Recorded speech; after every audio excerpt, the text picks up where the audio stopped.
Hello everybody, welcome to the channel. My name is Daniel Ackerman. I'm a realtor in New York. I'm your Manhattan, Queens, and Brooklyn real estate specialist.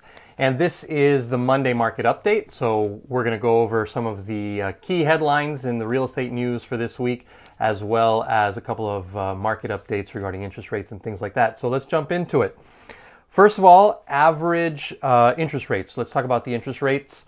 The average interest rates have been rising slightly every week since probably the end of last year, and they rose slightly again. So the average interest rate for the 30-year fixed loan is now hovering around 3.19% APR. All right. Now on the 15-year fixed, the interest rate is around 2.6, and for those of you who maybe are not going to be living in your forever home, are not buying a home to live in for the next 25 to 30 years, maybe you're only going to be there for the next 5 years, then you might want to look at the adjustable rate mortgages, because currently the 5-1 ARM, which means it has one increase after the first 5 years, is locked in at 2.5%. So if you really want to save on your monthlies, then maybe the 5-year adjustable rate mortgage is the way to go, because that's at 2.5%. Now these are all this news is courtesy of themortgagerate.com. I definitely recommend you check out that website. And they give updates on interest rates as well as recommendations on locking your rate. Right now, the recommendation for locking your rate is that if you are closing anytime within the next 60 days, to go ahead and lock the rate in.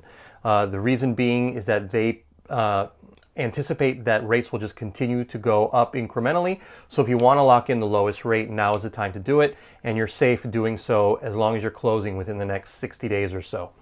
Now let's look at some of the top headlines in real estate news. So Manhattan is reopening high schools on the 22nd of this month, so just a couple of weeks from today, and that could be good news, could be bad news. Let's see what happens, but that is definitely a development in the Manhattan world. Another couple of things to take a look at here. Landlords have been taking their units off the market. This is interesting because actually in the rental market, there's actually been a massive amount of new leases, because now is probably the best opportunity in years for renters to get decreased rents. Rents are down something like 20% in Manhattan, and so there's a massive amount of lease activity from people flooding in trying to get bargains and lock those in for the next several years.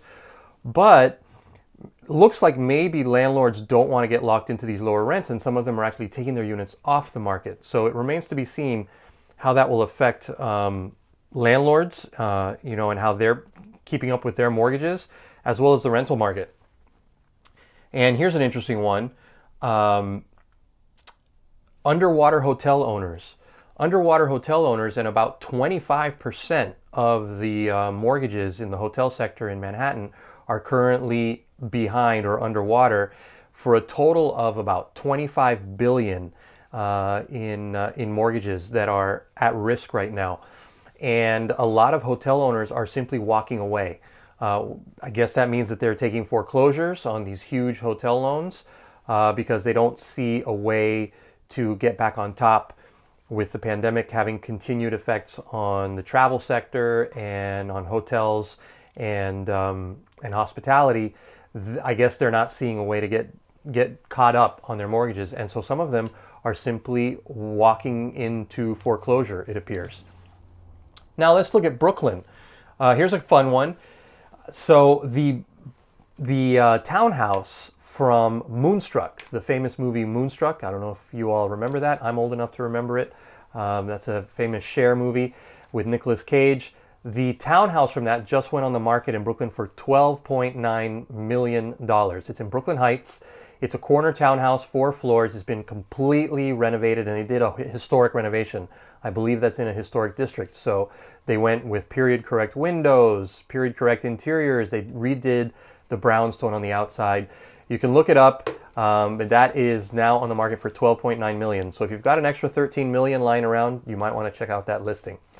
For the rest of us who are more in realistic conditions, Brooklyn home prices held steady at just under $800,000 for the last year. There was a ton of activity in Brooklyn. And so the question was, why didn't prices actually increase? And that is because there was such a flood of inventory that it kind of kept track with the flood of activity. And so since those two things tracked together, prices stayed relatively flat at around 800,000 on average. And that's across all sectors, co-op, condo, single family, etc., all averaged together. So that's the news for Brooklyn. And that's about it, guys. So make sure to tune into the channel every week for these Monday updates. And if you like this information, make sure to subscribe, hit the bell, and get all of our new videos. And give it a thumbs up if you liked it. Thanks so much for watching, and see you again soon.